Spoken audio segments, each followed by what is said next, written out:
चाचा जी, आप मर नहीं सकते। आप तो हमारे घर के आखिरी मर्द हो। चाचा जी, चाचा जी,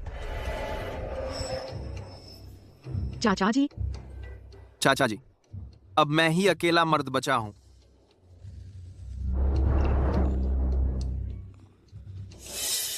क्या मैं केटीवी में गाना नहीं गा रहा था? ये जगह कहाँ है? हम सबकी किस्मत इतनी खराब क्यों है? घर के सारे मर्द मर गए।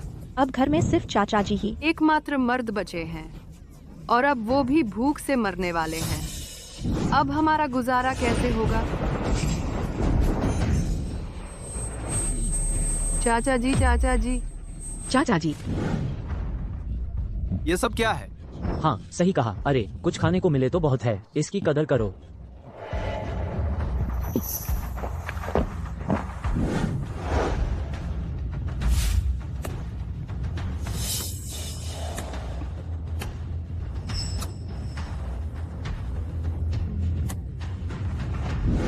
चाचा जी, चाचा जी।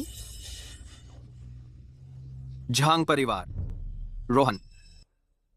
अरे बाप रे, मैं अकाल के साल में समय यात्रा कर आया हूं और एक आलसी बदमाश बन गया हूं कि चाचा जी, खैर आप मरे नहीं। अगर आप मर जाते तो मुझे नहीं पता कि आपके मरे हुए भाई को क्या जवाब देती। नरम नरम है।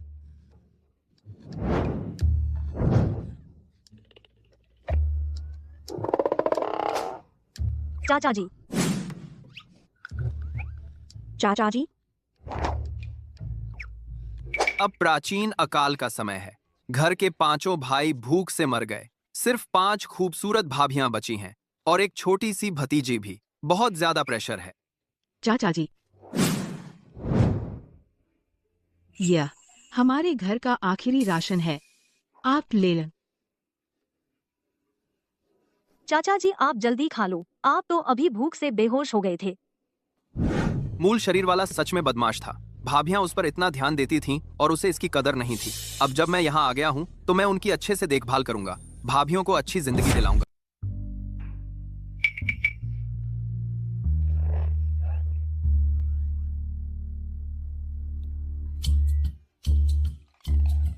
यह रोटी तो पत्थर जैसी सख्त है। मैं पूरी रात इसे खाता रहा, दांत ही टूट गए। टूटती ही नहीं। क्या तुम लोग मुझे ही चोक करवाना चाहते हो? खानी है तो खुद खाओ। अभी खाना बहुत कम है। अगर मैं ज्यादा सख्त न बोलूं तो भाभियां कभी नहीं खाएंगी। कुछ और खाने का इंतजाम करना होगा। चाचा जी, बड़ी भाभी, चाचा जी नहीं खा रहे तो छोड़ो, हम लोग इस रोटी को बांट लेते हैं। सब तो भूखों मर नहीं सकते ना। हाँ सही कह रही हो। यह माँ, मुझे भूख लगी है। भाभी चलो हम लोग इसे बांट लेते हैं, खाएंगे तो काम करने की ताकत आएगी। ताकि और खाना ढूंढ सकें। ठीक है।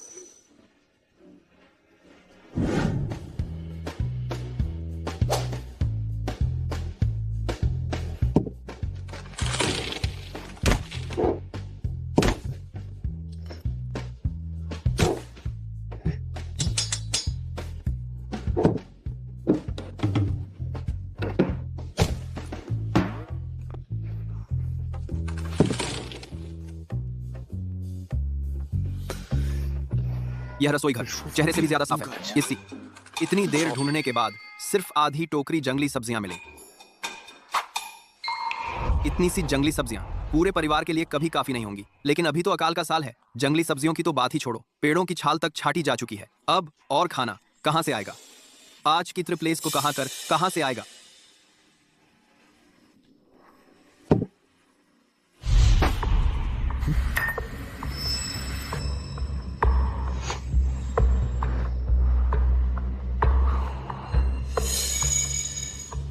ये क्या है?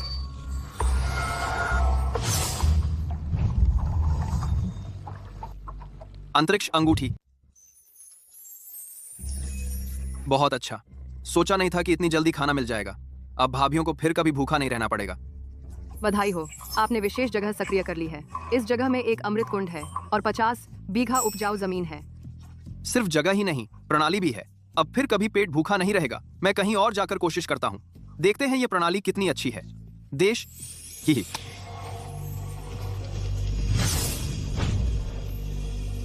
इस प्रणाली और जगह के साथ भाभीियों को पेट भर खाना खिलाना बहुत आसान होगा। चाचा जी, क्या तुम जंगली सब्जियां खाने वाले हो? भाभी इन्हें धोकर पका देती है, फिर खाना। ये तो अकाल का साल है। बड़ी भाभी का फिगर तो पहले से ही काफी डरावना है। पता नहीं आगे चलकर जब जीवन स्तर सुधर जाएगा तो बड़ी भाभी कैसी दिखेंगी। बड़ी भाभी, आपको परेशान होने की जरूरत नहीं है। ये सब्जियां मुझे दे दो, मैं इन्हें संभाल लूंगा। सारी जंगली सब्जियां तुम्हें दे दूं? क्या तुम फिर से ये सब उस राधा को देने वाले हो? आधा काली थी। राधा, मूल शरीर की मंगेतर। पता चला कि मूल शरीर सिर्फ आलसी ही नहीं था, बल्कि एक बुरा इंसान भी था।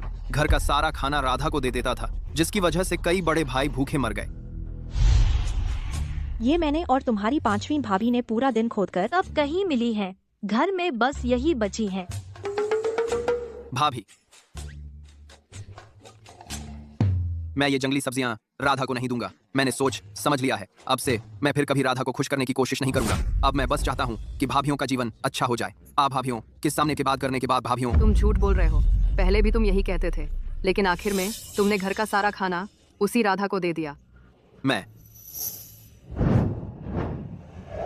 चाचा जी, परी बिना खाए रह सकती है, लेकिन माँ और मौसियाँ बहुत देर से भूखी हैं। क्या आप चीजें दूसरों को नहीं देंगे? परी, फौरन तो भाभीियों की नजर में मेरी छवि नहीं बदलने वाली। लगता है वही तरीका अपनाना पड़ेगा। सब हट जाओ, ये मेरा झांग परिवार है, यहाँ मेरी चलती है। अगर फिर रोका तो सबको घर से निकाल दूंगा। हटो। लेख एक।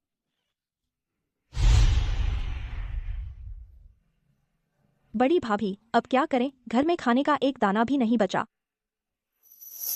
मुझे लगता है अभी दिन ढलने में देर है। दूसरी भाभी, चौथी भाभी, तुम दोनों पहले कुछ साग सब्जी ले आओ।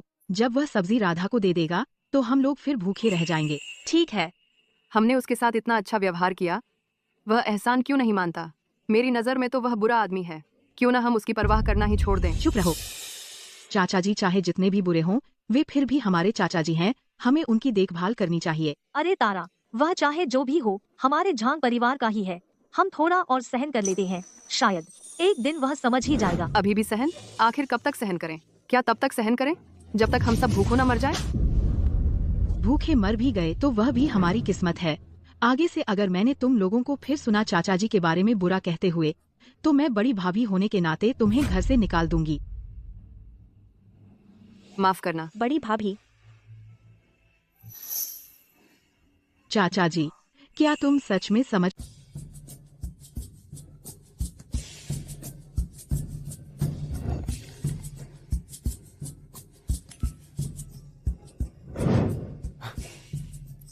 सचमुच सामान बदल सकता है। बहुत बढ़िया। अब इस अंतरिक्ष और प्रणाली के साथ अब भाभीियों को भूखे नहीं रहना पड़ेगा। मुझे जल्दी से कुछ और जंगली सब्जियां तोड़नी होंगी ताकि ज्यादा सामान बदल सकूं।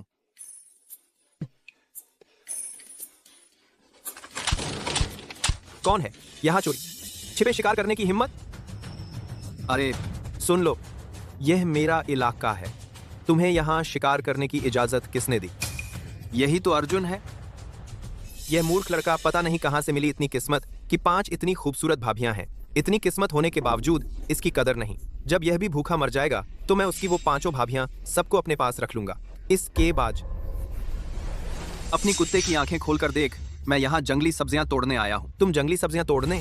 पूरे गांव में कौन नहीं जानता कि तुम आलसी हो, बस चोरी चकारी के काम करते हो।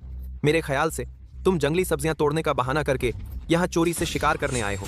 अर्जुन, ये बंजर पहाड़ है, इलाका कैसा? मेरे 5 भाई भूख से मर गए हैं। अब बस मैं अकेला बचा हूँ। तुम अब भी यहाँ मुझे रोक रहे हो। क्या तुम मुझे भी मार डालना चाहते हो? रोहन ने सही कहा। अर्जुन, तुम किसी को मौत के मुंह में नहीं धकेल सकते। हाँ बिल्कुल, हर बार जब उसके साथ पहाड़ पर जाते हैं वो शिकार का आधे से ज्यादा हिस्सा ले लेता है। कहता है सुरक्षा शुल्क है, बहुत ज्यादती है। सब चुप रहो। मुझे तुम लोगों से, इन एहसान फरामोश लोगों से बात करने का मन नहीं है। रोहन, अगर मुझे खरगोश का शिकार करने की जल्दी ना होती तो देखता तुझे कैसे सजा देता। कौन किसे सजा देगा ये तो पता चलेगा।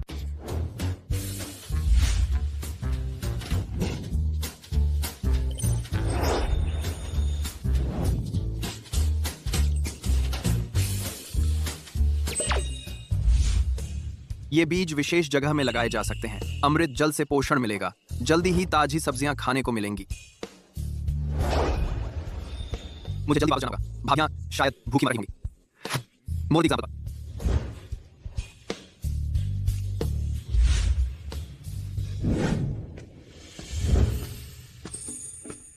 बड़ी भाभी, सामने वाली पहाड़ी पर की जंगली सब्जियां सब खोद ली गई हैं। सचमुच नहीं मिल रही है। कोई बात नहीं, तुम लोग पहले आराम कर लो। कल मैं और तीसरी भाभी थोड़ा दूर जाकर देखेंगे। दूसरी भाभी, तुमने पहाड़ी पर चाचा जी को देखा था? बिल्कुल नहीं देखा। मेरे ख्याल से उसने वो जंगली सब्जी राधा को दे दी होगी। हम